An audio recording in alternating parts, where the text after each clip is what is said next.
Hemos salido de Semana Santa, ha terminado la Cuaresma, un tiempo penitencial. Hemos dejado atrás el ayuno y la penitencia y ahora entramos a un tiempo de dichosa alegría en el que anunciamos que Cristo ha vencido a la muerte, ha salido del sepulcro y Cristo ha resucitado. Acompáñeme hoy en el Pulso de la Fe para meditar en la resurrección del Señor en un programa especial desde la iglesia de San Jacinto en San Ángel, en la Ciudad de México.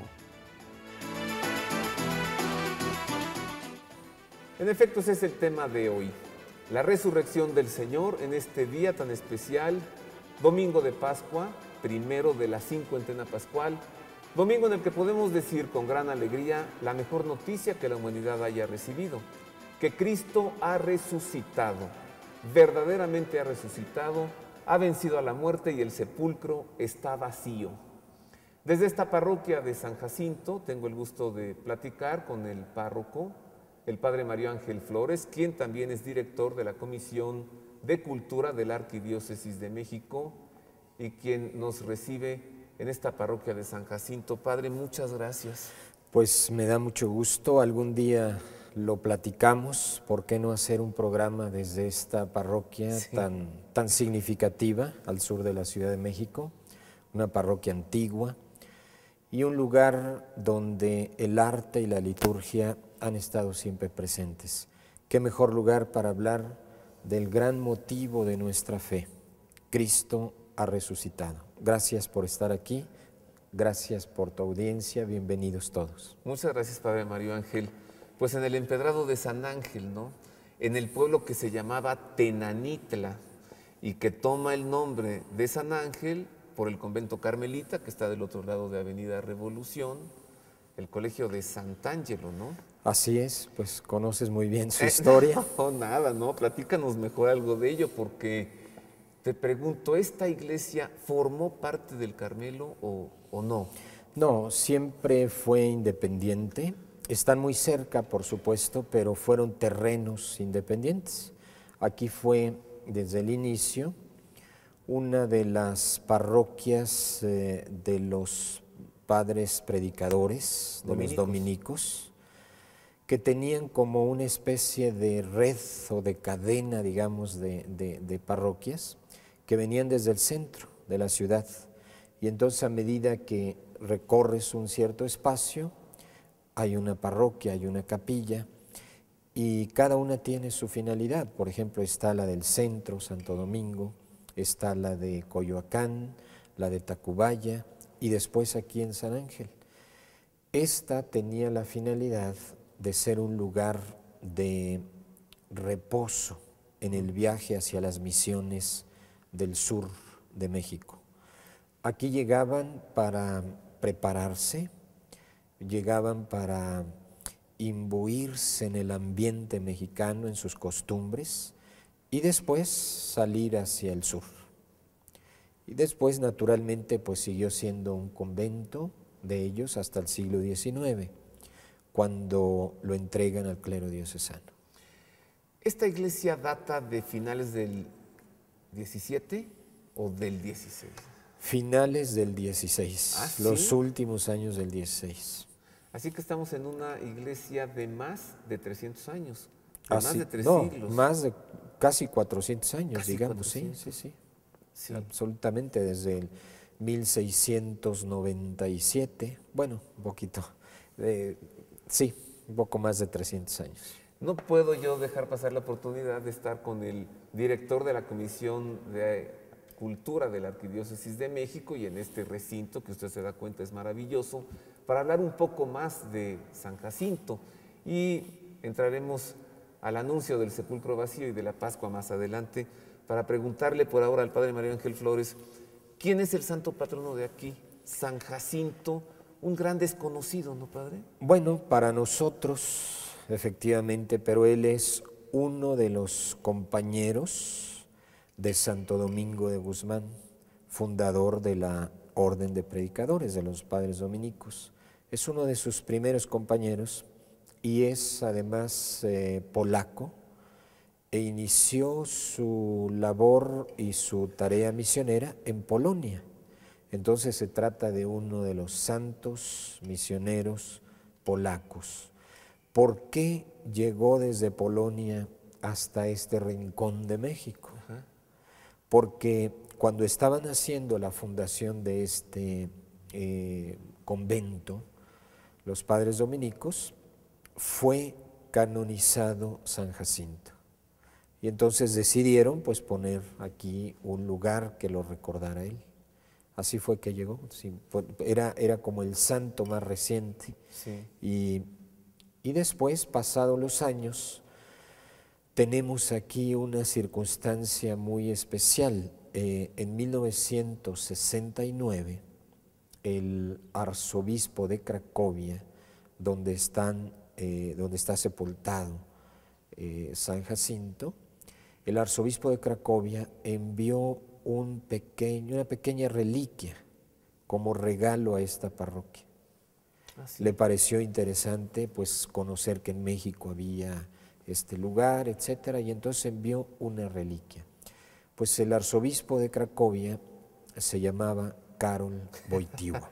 En ese entonces, 1969. El cardenal Karol Wojtyła, y después Juan Pablo II. Y viene con su autógrafo, su firma autografiada, ¿verdad? Y por eso decimos que hoy tenemos dos reliquias. Ajá, claro. La de San Jacinto y este documento en el que él envía a esta parroquia las reliquias. El autógrafo de Karol Wojtyła. Así es. Quien 9 años después de enviar esa reliquia sería electo romano pontífice en 1978. ¿No? En el 78. En la parte alta de este magnífico retablo que usted ve, de madera cubierto con hoja de oro, un trabajo bruñido por manos mexicanas maravilloso, se encuentra la figura de San Jacinto, que sostiene en una mano el Santísimo Sacramento con una custodia y en la otra mano, en la izquierda, una imagen de la Virgen. De la Virgen María. ¿Sí? Bueno, cuenta la biografía de este santo que un día se incendió la iglesia que estaba a su cargo y él entró inmediatamente para salvaguardar la Eucaristía. Mientras se incendiaba la iglesia, él recoge la Eucaristía y sale apresuradamente en medio del incendio. Pero al salir escucha una voz que le dice: ¿y a mí no me rescatas? ¿Sí? Y claro, debió haber sido la voz de su piedad mariana, ¿verdad? Que voltea y ve pues que estaba la figura de la Virgen María intacta todavía, regresa, la toma también en sus manos y sale con la Eucaristía y la Virgen María.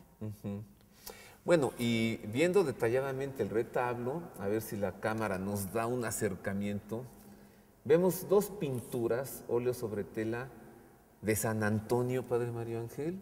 Así es, San Antonio de Padua. Vemos en un lado a San Antonio predicando y los peces que se asoman, ¿no? Para escucharlo. Para escucharlo. Y la otra nunca la he entendido. Bueno, lo primero que debemos ver es que no son las figuras originales, o mejor dicho todavía, el retablo no es el que estaba originalmente ahí. Este retablo, de acuerdo a algunos historiadores de esta parroquia, estaba al entrar de la parroquia.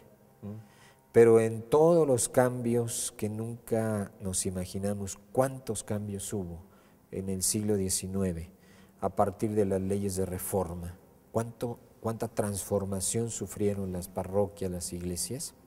Bueno, pues aquí tenemos un ejemplo. El retablo original nadie sabe dónde está y el retablo lateral quedó como central. Y era un retablo dedicado a San Antonio. Así es que este retablo estaba originalmente en la capilla lateral. En una capilla lateral, digamos. Ajá. En un altar lateral. Ahora, San Antonio es franciscano y entre los dominicos y los franciscanos siempre ha habido una fraternidad especial. Cierta rivalidad. ¿También? También. ¿Y que las chicas solteras no se han dado cuenta que aquí está San Antonio, Padre? Bueno, lo tenemos también acá y lo reconocen más al entrar. Ajá. Ahí, como es el retablo de San Jacinto, todos lo identifican con San Jacinto, pero no es, claro, efectivamente. Bueno, aquí al ingreso a esta nave central de la iglesia, entrando ya a la izquierda, hay una imagen de San Antonio bellísima, de madera estucada, que ya la cámara se la está mostrando ahora, y pues algunas chicas solteras y otras no tan chicas sobre todo, supongo que han de venir aquí a pedirle algún favor. Pero también en esta iglesia de San Jacinto hay un cuadro maravilloso de la Virgen de Guadalupe. Sí. ¿Nos platicas algo de él, padre? Bueno, son de los cuadros seguramente del siglo XVIII, ¿verdad? De esos cuadros espléndidos que tenemos pues con cierta abundancia en la pintura novohispana. Y aquí tenemos dos cuadros de ese tipo. El mejor es este, sin duda. Y es un cuadro que no puede faltar, ¿verdad?, en una parroquia antigua, porque en todas las parroquias de México, siglo XVIII, siglo XIX, hay magníficas telas en óleo de la Virgen. No tenemos el autor, no podríamos decir quién es el autor, pero en ese tiempo hay magníficos acuarelistas y bueno, más que acuarelistas, pintores de esa técnica que es magnífica. Y justo frente a la imagen de la Virgen de Guadalupe tenemos a San José. Claro. Estupendo. Otro cuadro también muy antiguo y con esa escuela del tiempo, ¿verdad?, de la colonia, que nos hace pues entender que hay una gran riqueza aquí en estos cuadros y que debemos cuidar, ¿verdad? La mejor forma de cuidar muchos de estos cuadros es no darles mucha difusión. Pero no puedo aguantarme, padre, y darle difusión, perdón, a la pintura que está aquí en San Jacinto, que verdaderamente es mi adoración, la muerte de San José o el tránsito de San José, ¿no? Si usted viene aquí a San Jacinto, cruza la nave de la iglesia y un poco antes de llegar al presbiterio, voltea hacia su izquierda y verá un óleo sobre tela en donde está San José recostado en cama, muriendo, y de un lado está sentada junto a él la Virgen María y del otro lado Jesucristo, cosa que nos dice con razón es el patrono de una buena muerte. Claro, es la historia antiquísima, ¿verdad?, desde el siglo II, si bien no tenemos muchos datos sobre San José en el Evangelio, pues la comunidad cristiana, las noticias populares al interior de las distintas comunidades recogen algunas tradiciones. Y una sin duda que es casi natural, bueno, ¿quién estaría junto a José en su muerte? El Evangelio supone que él murió pronto porque no hay más datos de él. ¿Quién estaría junto a él? Pues efectivamente su hijo Jesús, su esposa María, pero ¿quién más podría estar? Pues el Padre, porque Jesús pide por él, y el Espíritu Santo, porque están en expectativa de recibirlo, ¿verdad? Jesús pide que sea recibido y entonces está el Padre, el Espíritu en la gloria y junto a él en la tierra Jesús y María. Y varios ángeles, padre. Ah, bueno, toda la corte celestial alrededor, por supuesto. Pues venga usted y vea esta imagen de San José, el tránsito de San José, y vale la pena decirle, ¿no? San José, consígueme el favor de que cuando el Señor me llame, esté yo en gracia. Claro. Y tener una buena muerte, ¿no? Bueno, esto ha sido un recorrido rápido aquí por algunas de las obras que están en San Jacinto. Mención especial requeriría el coro, en la parte de atrás arriba, y la capilla lateral, ¿no, padre? Sí, claro. Hay que recordar que, por ejemplo, el elemento del coro es posterior, es del siglo XIX. El original era otro, mucho más sencillo, pero en el coro tenemos también un gran cuadro de la ascensión de Cristo, que casi solamente se puede ver desde el altar, Es una impresión siempre muy agradable, muy emotiva. Por ejemplo, en el momento de la consagración, ¿verdad? En el momento de elevar el pan, el cáliz, la vista necesariamente se encuentra con Cristo que asciende a los cielos y nos deja pues su presencia eucarística con nosotros. Pues con tan buen mensaje, hagamos una pausa breve. Volvemos rápido para hablar ya sobre el sepulcro vacío, la Pascua, qué es la cincuentena pascual, qué es Pentecostés, y hablaremos también sobre el surgimiento de la iglesia como tal. Todo esto desde la parroquia de San Jacinto en la Ciudad de México, en San Ángel, en el Pulso de la Fe.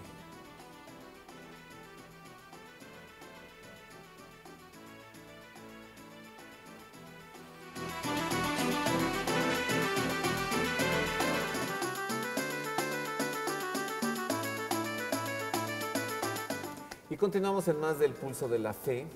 Estamos pues muy bien recibidos en la iglesia de San Jacinto por el padre Mario Ángel Flores, quien es director de la Comisión de Cultura de la Arquidiócesis de México y también es párroco aquí en esta iglesia de San Jacinto de finales del siglo XVI.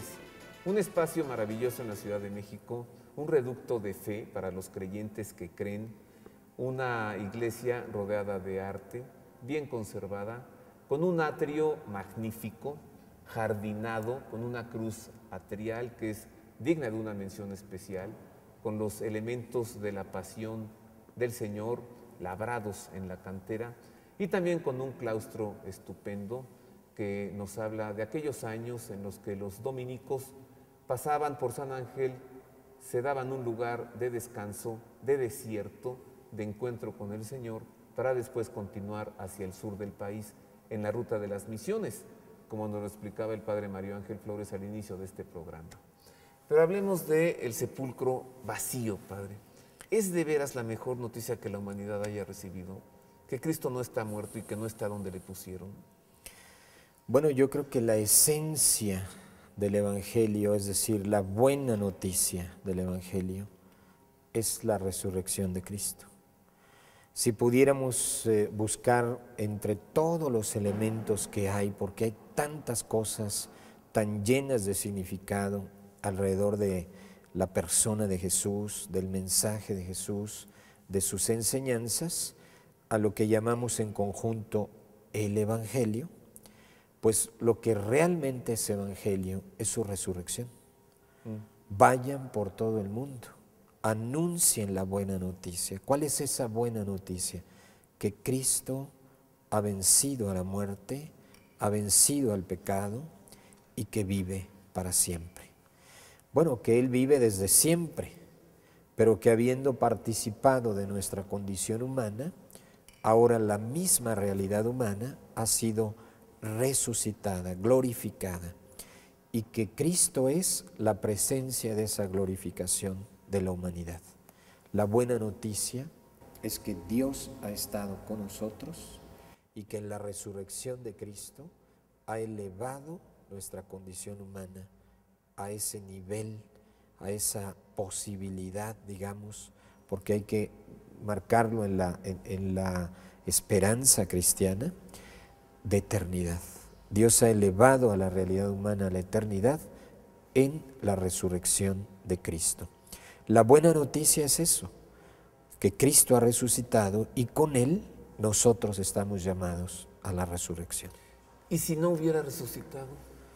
Bueno, si no hubiera resucitado, habría pequeñas noticias, pequeñas noticias de un hombre bueno, de un hombre santo, de un hombre sabio, y sin duda noticias muy interesantes, porque digo, el Evangelio está lleno de muchas cosas, pero la gran noticia es la resurrección. Si no hubiera resucitado, pues entonces pierde sentido muchísimas de las cosas que podemos leer en el Evangelio. Toda nuestra fe no tendría sentido. Estaba yo pensando en San Pablo, ¿no? Si Cristo no resucitó, vana es nuestra fe. Y somos los más absurdos de los hombres creyendo en un cadáver que cuelga de una cruz. Sí, bueno, si Cristo no hubiera resucitado, yo diría que el cristianismo no existiría. No existiría porque ¿de dónde estaría apoyado el cristianismo? O sea, podríamos hablar de una filosofía, de una serie de ideas interesantes, de unas propuestas siempre interesantes. Las propuestas de Cristo tendrían su valor en sí mismas, pero no una renovación toda de la humanidad como se da a partir de la resurrección. Padre, si nos vamos 2000 años atrás a ese dichoso domingo, veríamos a 3 mujeres que apresuradamente van y compran perfumes, óleo y elementos para cumplir con un ritual de purificación y lavar y preparar y ungir el cuerpo de su Señor. Y nos las imaginamos ciertas de que van a encontrar un cadáver. Y son Santa María Magdalena, María de Cleofás y Salomé quienes entran y ven que el sepulcro está vacío. Y se preocupa Magdalena, ¿no? Dice, ¿dónde está el cuerpo de nuestro Señor? ¿Tú lo has visto? Dime. Y son las recipiendarias de esa noticia. Cristo no está aquí. Vean el lugar donde le pusieron, pero vayan a decir a Pedro y a los demás. Y van y les dicen y no creen. Y entonces el Señor se tiene que aparecer y varias veces y reclamarles su incredulidad, ¿no? Yo te pregunto, ¿qué posibilidades hay de que si aquellos que personalmente lo conocieron no creyeran de inicio en esa feliz noticia, pues muchos de los que hoy no creen, crean? Yo creo que es un hecho tan sorprendente y un hecho que nos supera aún en nuestras expectativas, que es muy difícil creer. Por eso no podemos decir que el cristianismo se apoye en una serie de ideas. ¿Ideas de quién? Ni siquiera los propios las tenían. No se apoya en una serie de teorías que alguien haya fraguado, ¿verdad? Porque no estaba en el ánimo, en la expectativa de nadie, digamos. Se apoya en un acontecimiento, en un hecho, y un hecho que puede ser analizado desde muchos aspectos, pero que debe ser aceptado desde un testimonio, desde quienes vivieron ese hecho, desde quienes fueron transformados por ese hecho. Y el cristianismo, nuestra fe en Cristo, parte no de ideas, sino de hechos que están profundamente enraizados en la historia.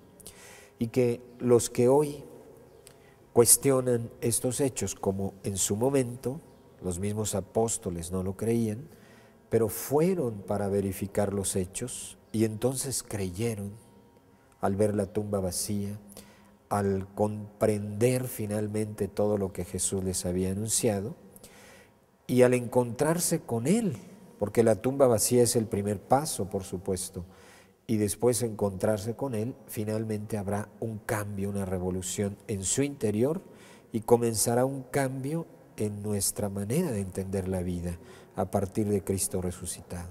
Por eso hoy, quienes tienen esa dificultad de entenderlo, pues que no se queden solo en una idea, necesitan acercarse a los hechos, necesitan indagar en la historia, necesitan profundizar en toda esta realidad que no es solo una serie de ideas bonitas, sino de un acontecimiento que marca la historia, antes de Cristo, después de Cristo, por su resurrección.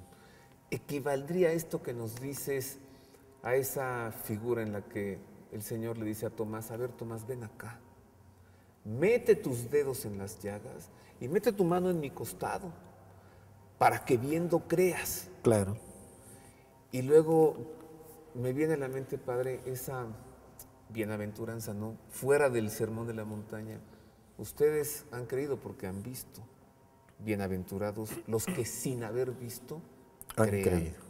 Pero esto no obsta para que no investiguemos, es decir, el creyente debe buscar, la fe debe provocar.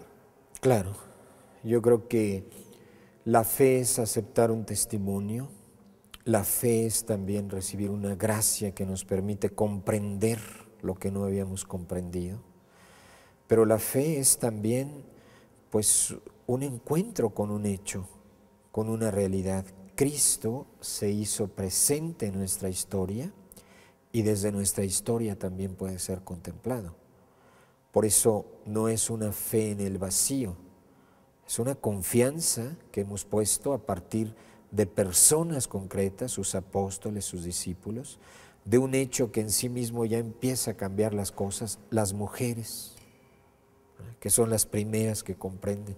Y ahí hay algo tan significativo siempre, ¿no? La mujer que no era precisamente la que podía dar una noticia pública, y la mujer es la elegida para dar la gran noticia que cambiará la historia. O sea, toda una serie de hechos que si lo quisiéramos comprender desde otro ángulo, se habría preparado de otra manera, ¿verdad? Claro. Se habría preparado, y no es así. Es una serie de experiencias personales que van a ir pues entrando en una nueva lógica que nos lleva hasta el hecho fundamental de todo lo que Cristo ha realizado, que estaba de alguna forma anunciado por los profetas, que Él mismo lo fue preparando y que finalmente se manifiesta en el hecho de su resurrección. Desvélanos un misterio. ¿Por qué no le reconocieron? Van dos discípulos caminando, van rumbo a Emaús, y el Señor se aparece y empieza a caminar junto a ellos y platica con ellos, ¿no? ¿Por qué están tan tristes? ¿Cómo no supiste? Pues que a Cristo, a Jesús, que lo crucificaron y lo mataron. No le reconocieron. Algunos dicen, es que llevaba una capucha, no me la creo. Otros dicen, es que estaba medio oscuro, no me la creo. Otros dicen, es que había resucitado en un cuerpo glorioso, sí. Y entonces, ¿cómo sí le reconocieron después? ¿Por qué no le reconocieron, Padre? Yo creo que en realidad Cristo es el mismo, aunque en una realidad glorificada. Aquí hay un primer paso. ¿Cómo será la resurrección? Pues vamos a ser nosotros, pero perfeccionados. ¿Y cómo podemos decir eso? Bueno, verlo en Cristo. No tenemos otra posibilidad que la propia resurrección de Cristo. Pero para contemplar esto necesitamos también abrir otros ojos, no solo los ojos de la vista, sino los ojos de la fe. ¿Y por qué? Porque aquellos discípulos que no lo reconocían, finalmente se habían cerrado al hecho de Cristo. Ya murió, todo terminó, nosotros creíamos y ahora ya no creemos. Hemos fracasado con Él. Hemos fracasado con Él. Jesús, dice el texto, trató de abrirles el corazón, recordándoles a los profetas y todo lo que decía la Escritura sobre Él. Y finalmente, cuando partió el pan, lo contemplaron a Él. Se abrió la mirada de fe.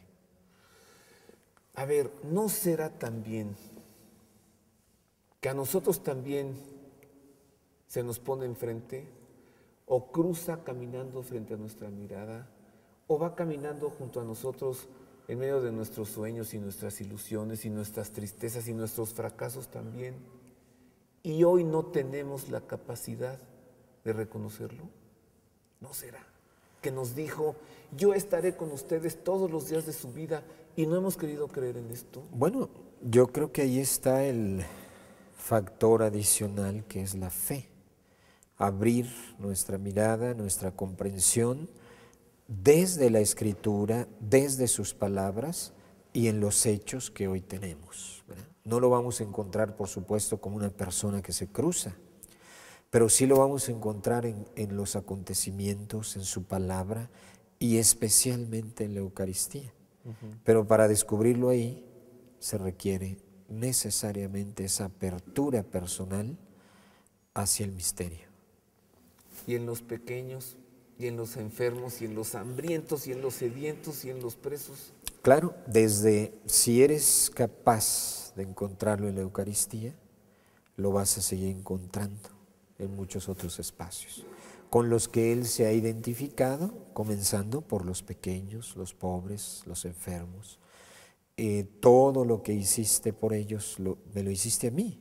O sea, ahí lo vas a ir encontrando, pero a partir de ese encuentro fundamental que será reconocerlo en su presencia sacramental y en su palabra que se proclama.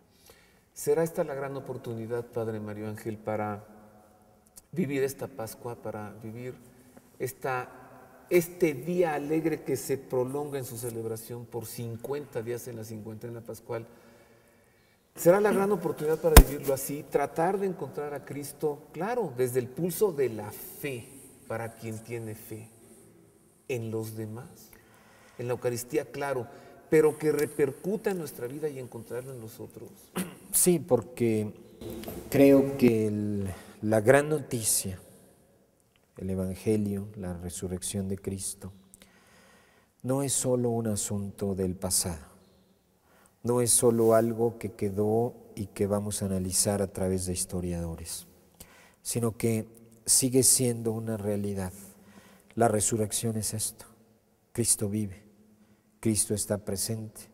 Si bien Él en su persona, en su misterio, está junto, como dice la Escritura, a la derecha del Padre, es decir, junto a la realidad misma de Dios, porque Él mismo es parte de este misterio de Dios, Él también está presente en nuestra realidad, en nuestra historia, sigue presente en nuestra historia, y podemos seguirlo descubriendo de mil formas.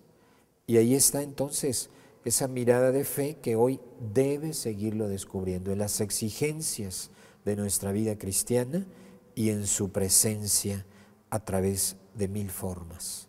Yo no diría a través de algo que puede camuflarse, no es esto, sino algo a través de lo cual nuestra mirada va a ir más al fondo de aquel niño que vemos, de aquel pobre que necesita de nosotros, y al ver a esa persona, que es esa persona y tiene esa historia, descubrir en esa historia lo que Cristo me pide, identificándose Él con ella. Guau, porque claro, si Cristo no resucitó, vana es nuestra fe. Claro. ¿Y de qué nos sirve tener una fe? ¿Y de qué nos sirve encontrarlo en la Eucaristía si después no tenemos la capacidad de encontrarlo en los demás? Como Él dijo, ¿no? Claro que sí. Hagamos una pausa, Padre. Breve, regreso para seguir platicando con el Padre Mario Ángel Flores. Lo haremos ahora desde el atrio de esta iglesia, desde ese jardín que nos recordará la Pascua florida, la dicha, la alegría del feliz anuncio de que Cristo ha vencido a la muerte y ha resucitado. Regresamos también a esta iglesia de San Jacinto en este programa especial, El Pulso de la Fe.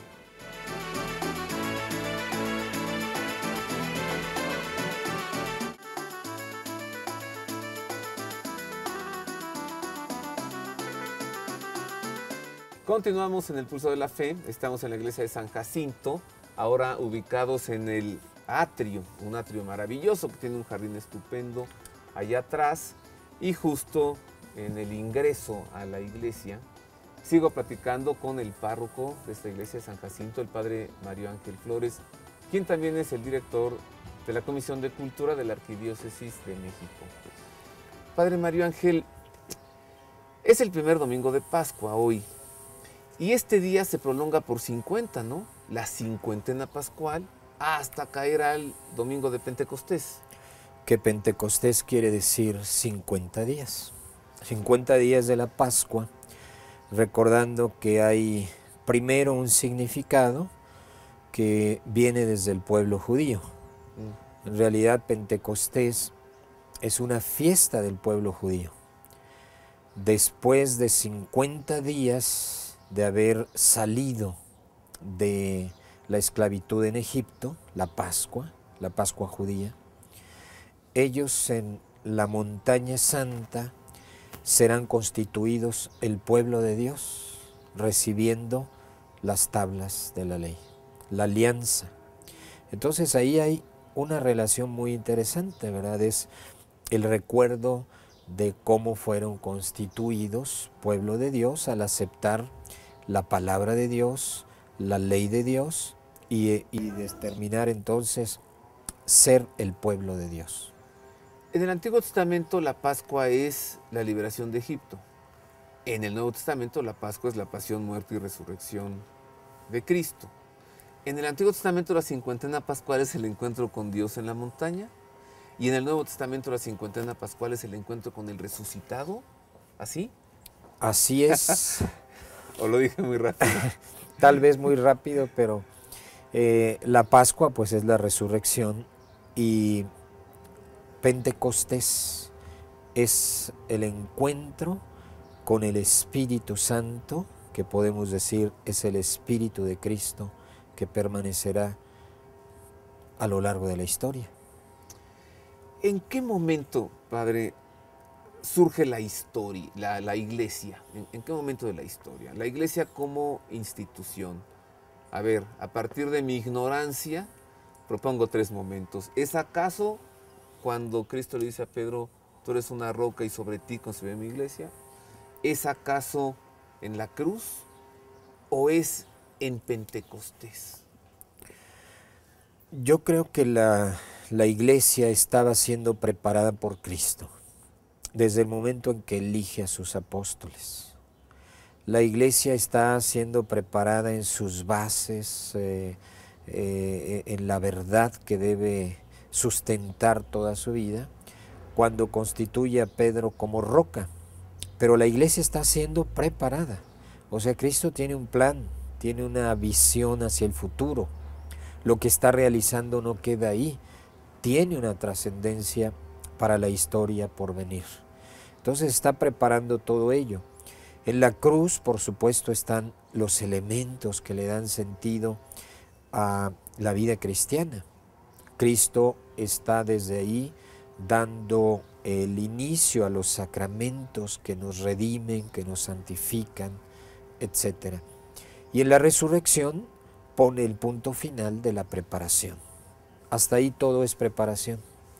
Pero la iglesia ya como una realidad histórica, como una comunidad que podemos identificar en un espacio y en un momento, comenzó en Pentecostés. Y es fruto de una experiencia nueva, la experiencia del Espíritu Santo.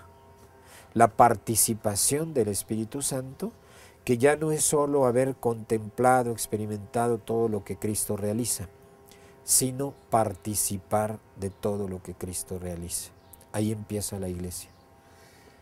¿Quién es el Espíritu Santo, Padre Mario Ángel? Lo pregunto así, vamos, de corazón, porque ¿qué no es esa persona de Dios como el gran desconocido? Es más, la aseveración de Jesús, les conviene que yo me vaya porque vendrá el Espíritu Santo. Yo sigo preguntándome eso, verdaderamente me conviene que se vaya. Yo creo que el Espíritu Santo, como es parte del misterio de Dios, es misterio. Es el Padre, es el Hijo y es el Espíritu Santo, el único Dios. Pero, ¿quién es el Espíritu Santo? Pues si lo respondemos desde la respuesta del dogma, es la tercera persona de la Trinidad, que esto además no nos dice gran cosa. Pero si lo respondemos desde la experiencia de la vida cristiana, es aquel que nos hace presente al Padre y que nos hace participar de la obra de Cristo. Entonces el Espíritu Santo es el que extiende la decisión del Padre y la acción de Cristo. Es el que está en nosotros. El Espíritu Santo está en nosotros. Yo recuerdo, bueno, de niño, ¿no? Qué memoria. Que mi mamá nos decía, pues encomiéndate al Espíritu Santo para que te dé entendimiento, para que te dé sabiduría. Y de allí pienso en estos dones, ¿no? Pero se me ocurre, Padre, que hacer referencia al Espíritu Santo como al Espíritu de Dios, que si Dios es amor, entonces considerarlo como el amor de Dios, ¿no nos resulta un poco más fácil de abordar, que me dé luz, entendimiento, sabiduría, para saber relacionarme con Dios como amor que es? ¿No? Bueno, yo creo que el Espíritu Santo es precisamente la esencia del misterio de Dios como amor, y es la participación de ese amor a nosotros. Cómo se acerca el Padre, cómo se participa el Hijo a través del Espíritu Santo.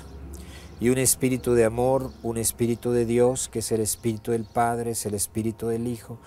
No es alguien distinto, pero al mismo tiempo tiene su propia tarea, es acercarse a cada uno de nosotros para participarnos del amor del Padre y de la redención del Hijo.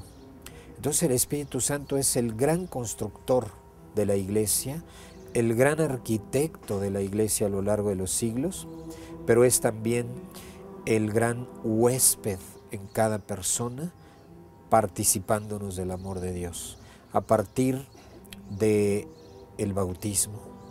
El bautismo, que es esta presencia sacramental del Espíritu en nosotros para comunicarnos la riqueza de la redención en Cristo y del amor del Padre para cada uno.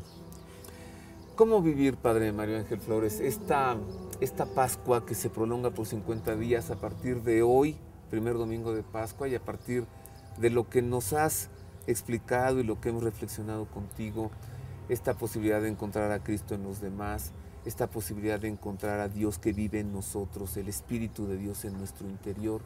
¿Qué le dirías a nuestro público para vivir mejor esta Pascua? Yo creo que es retomar lo más importante del significado de la resurrección de Cristo y de la fuerza del Espíritu Santo en la Iglesia.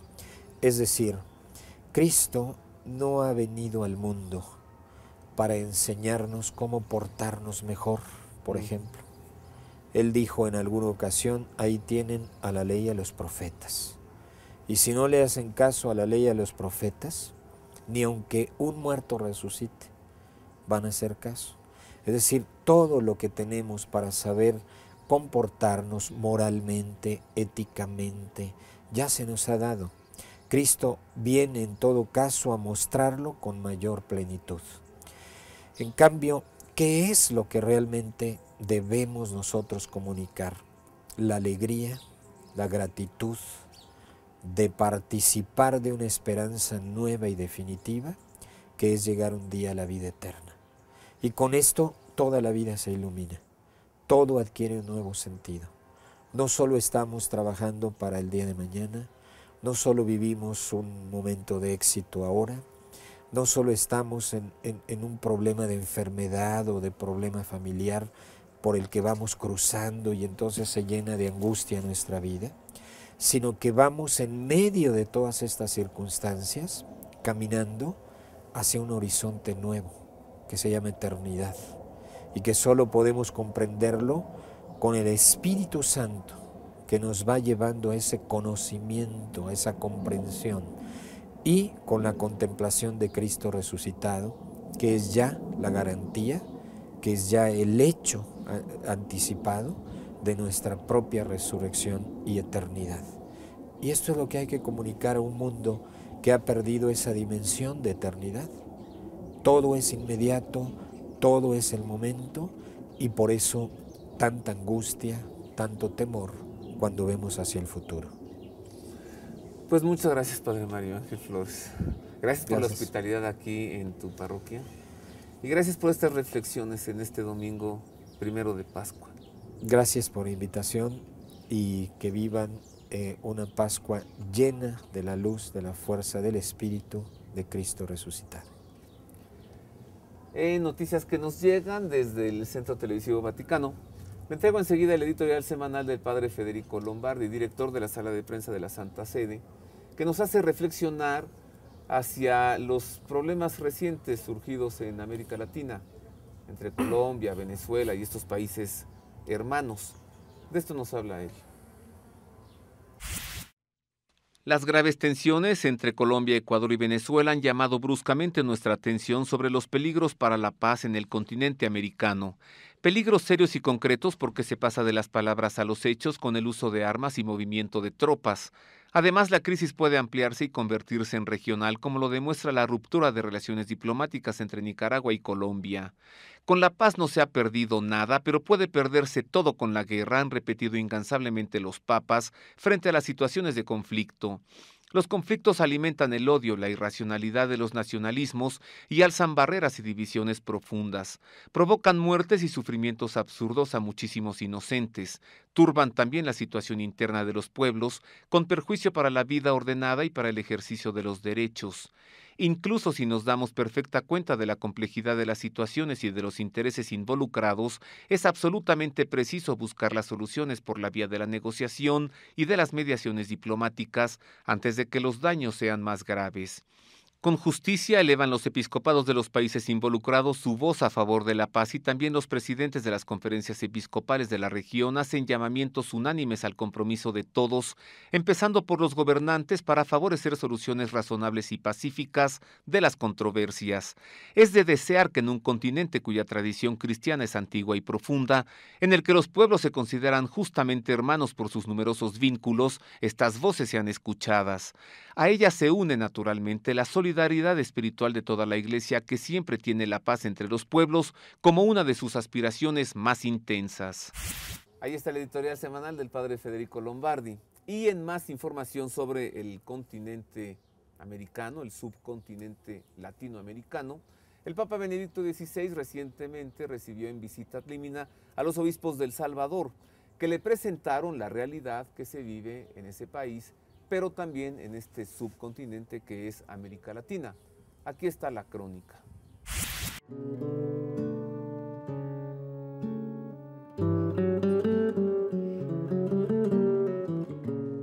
El Salvador, con sus 7 millones de habitantes, mira hacia el futuro con los ojos de la fe. Todavía quema en el corazón de los salvadoreños el recuerdo de los más de 13 años de la guerra civil que estalló en 1979, con toda su carga de sangre y de dolor. Hoy en el país domina el deseo de rescate, como nos explica Monseñor Fernando Sáenz Lacalle, presidente del Episcopado salvadoreño. El pueblo salvadoreño tiene indudablemente una fe muy robusta. Hay una devoción muy profunda por el divino Salvador del mundo, que es el patrono del país, de la capital, de la arquidiócesis. Pero no basta, hay un culto eucarístico muy fuerte en la mayor parte de las parroquias. La defensa de la familia, la lucha contra la pobreza, la formación de las nuevas generaciones son los 3 temas claves que trató Benedicto XVI en la audiencia a los obispos de El Salvador, recibidos en el Vaticano con motivo de la visita ad limina. El Papa repitió que si por una parte es necesario permitir a todos una vida digna, por otra no puede reducirse al hombre a un simple producto de la sociedad en que vive. Es necesario estar muy cercanos a la población y no en un plano demagógico, sino especialmente viviendo una verdadera caridad paterna por parte de los pastores y fraterna por parte de todos los cristianos. En efecto, hay muchísimas obras sociales que con el apoyo exterior, sobre todo de instituciones católicas y también de otras instituciones internacionales, están realizando continuamente proyectos para mejorar la clase de vida, sobre todo de los campesinos, de los trabajadores, etc. Sin embargo, sigue habiendo todavía y en todas partes un retraso en el desarrollo al que es necesario hacer frente de la mejor manera posible. Entre las principales consecuencias de la pobreza, puso Benedicto XVI de manifiesto, están la alta tasa de criminalidad juvenil y el fuerte crecimiento de la emigración, que ha llevado fuera del Salvador a entre 6 y 8 millones de habitantes, con consecuencias sociales muy graves. Esto significa que quizá un padre de familia trabaja en el extranjero y envía ayuda, pero la familia está sin padre. Los hijos crecen con los abuelos porque sus padres trabajan en Estados Unidos. Esto comporta una auténtica pulverización de la familia que no es en modo alguno recomendable, aunque haya remesas familiares que mantengan una buena economía, pero que a veces se usan mal, porque en vez de invertirlas en algo productivo, se utilizan simplemente para el consumo y no se trabaja. El Papa no dejó de recalcar que el pueblo salvadoreño se caracteriza por una fe viva y un profundo sentimiento religioso, y recordó a los numerosos misioneros y pastores como Monseñor Romero que evangelizaron esta tierra produciendo frutos abundantes de vida cristiana y de santidad. El Papa exhortó después a los obispos de El Salvador a ayudar a los fieles de sus diócesis a encontrar a Cristo. Siguiendo un poco las líneas de Aparecida, nos hemos propuesto como objetivo el de cuidar la pastoral de la familia, construir la familia, también la pastoral juvenil, los jóvenes y las vocaciones. Estas son nuestras 3 grandes preocupaciones, pero el lema de Aparecida es el que resume todo en una fórmula maravillosa.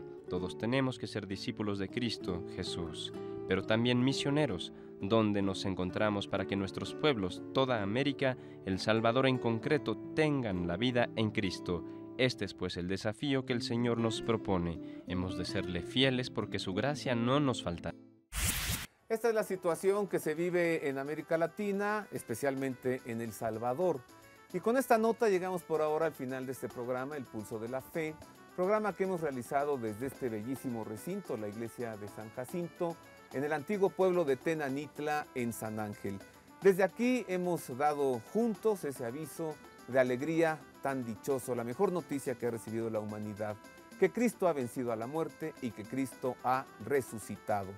A nombre de mis compañeros, el equipo de producción del Pulso de la Fe y el staff de Canal 40, le deseamos a usted unas felices Pascuas de resurrección en el Señor.